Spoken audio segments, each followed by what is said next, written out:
If you've ever considered opening your own women's health practice at all online, you need to know these things. And I am making this episode because we are approaching the opening of the next HA practitioner certification. Enrollment opens in February, and if this is something that you've been thinking of doing in your life, your career, now's the time. But before you go and learn about that certification, you really need to get a really good idea of like who this is best suited for and what to expect. And of course, this is one of the most common conversations I have because I do discovery calls. So if this is something you're interested in doing, you want to take this certification, you can jump on the phone with me and we can talk about whether or not it's right for you. If you have an existing practice, if you are looking to open one from the beginning, like maybe you're a teacher who's going to sidestep and become a fertility coach because you went through an HA journey or something similar, or maybe you are a registered dietitian and you want to niche down. We have every side of the spectrum. And there's 4 things that I want to discuss today just to help you get your head around whether or not this is the right move for you. So the first one you need to know is that this is emotional work, okay? I take on board the success of my clients a lot. And when we have someone who comes through our doors who maybe they have recovered, but they're kind of, because we do have a 98% recovery rate, right? So first and foremost, we have a 98% recovery rate, and that 2% are people who don't continue past the first month because it turns out they actually have an ED that they're just not willing to make changes for, or maybe they actually we have a few clients who have premature ovarian insufficiency, so not quite HA. We take them on, they affect our recovery rate, but that is a-okay with us. So when someone has recovered, but maybe they're not getting pregnant or something like that, I can't really let go of them. I will continue to meet with them and check in with them and make sure that they're moving forward because infertility is really emotional. Women struggling with their changing bodies or having poor relationships with others because of, not having aligned beliefs around things like body image and food and stuff. These are all really difficult topics. And so these are all the emotional types of things that you're going to get in your emails when you're on calls with people all of the time. And so you kind of need to be able to take all of that on, know your limits, and also know, when someone is just coming from a place of frustration and fear and they just need you to hold that with them and they don't need you to fix that, or when they actually do need some words of support. So it's emotional, it's hard work, you know what I mean? And if that's something that's going to be really draining for you, then, it might not be the right move. But if you feel like I could handle this, I could have 5 clients, 10 clients, be going through this with them, I will say it's absolutely manageable. And the more that you do it, the easier it gets because you've seen this before. You've seen women get past these things, move past these things. You've learned tools and strategies that have worked in the past to help women through these things. Eventually, you're like, well, this is why they're here. They want my help, right? So there's very little chance that you can go into fertility and HA recovery work, just give people instructions and send them on their way. That's not how this works because they all already know what to do, but they need your help because it's emotional. Okay, the next one is that sometimes you will feel like you don't know anything. Something will come up and you might feel like you don't know 100% the answer, or you might feel like you need to have more answers than you really do need to have, but it can create a complex for you. It's really okay to be like, let me look into that and come back to you. Like, that is okay. And clients understand that. But most of all, you know more than you think you know. Sometimes I get a question and my initial response is, in my mind, I don't know if I can answer this. but I just start like speaking, which is just goes to show that I doubt my own knowledge sometimes. You know what I mean? And it's okay to think out loud a little bit and correct something that you say and be like, you know what, as we speak more on this, I'm seeing that it's probably going to happen this way. That's all fine. It's okay to not know everything, and it's okay to come into coaching green.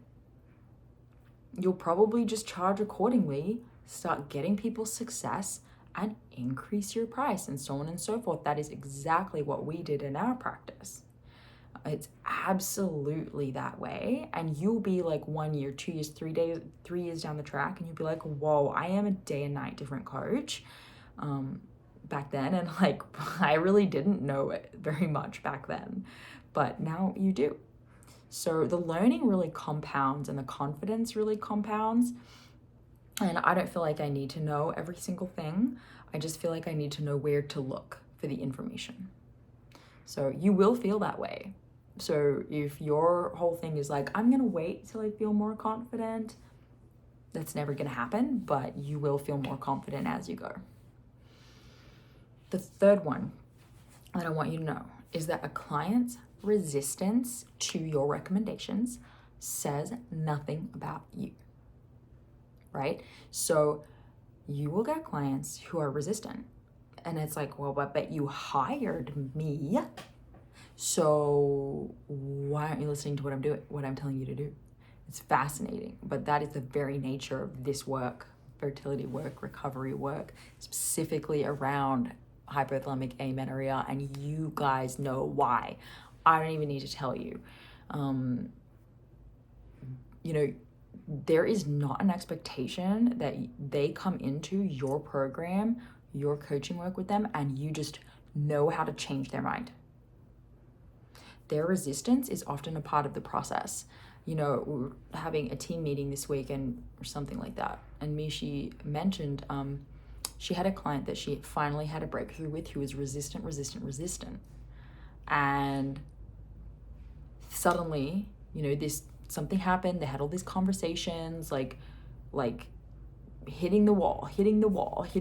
But then one of those conversations hit. That client went off on her own, had her own experience. The whole, in between coaching calls, the whole thing clicked. She managed to come back and say, like, I can see that I have been being resistant.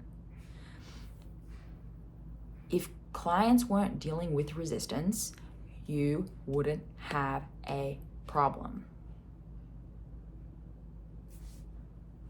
You know what I'm saying? Like, you just wouldn't have a problem.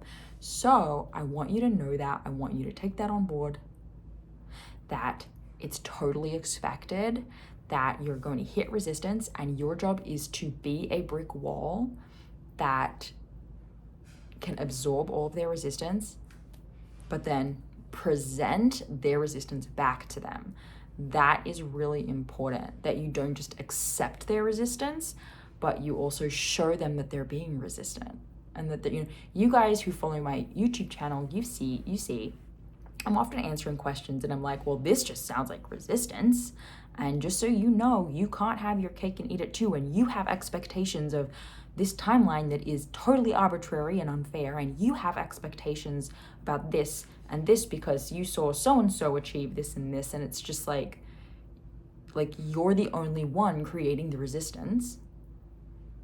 And your job is to reflect that back to people, because that's what helps elicit change for them.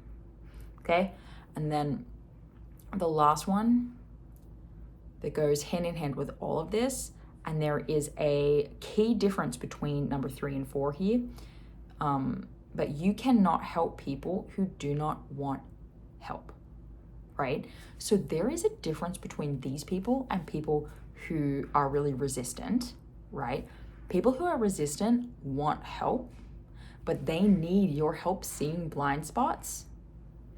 And people who do not want help will ignore your help. Duh. So what this looks like, and we see it in real life, and it's actually like hard to believe, but you'll see it in practice. someone will ask a question, present you with a challenge. You'll help them see their resistance. You'll give them recommendations. You'll give them practical things to do. And it's not the answer that they wanted. And it's almost unintentional, like they really didn't even hear it. And they just went about their business and they didn't change anything. They did the exact same things, and then they came back and told you that this isn't working, right? They give you reasons why your recommendations can't happen, basically why change cannot happen, refusing to change behaviors. And they will just flat like ask you the same question again that they asked you last week, hoping for a different answer. Now, it's a fine line between resistance and truly not wanting help, and it can take a bit of time to determine which person is which, and you always need patience with a client. But know that there are some people who really don't want help yet. They think they do. They know that they need to be reaching out for help. They feel like they're checking a box by reaching out for help, but they're not really ready to actually get help.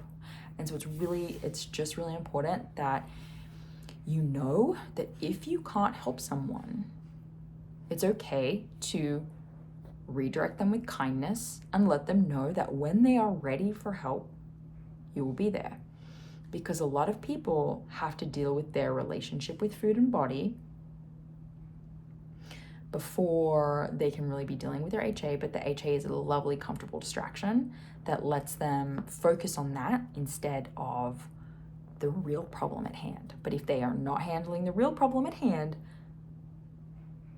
they cannot recover, right? And they don't really want to. They just want to get a period back with their same behaviors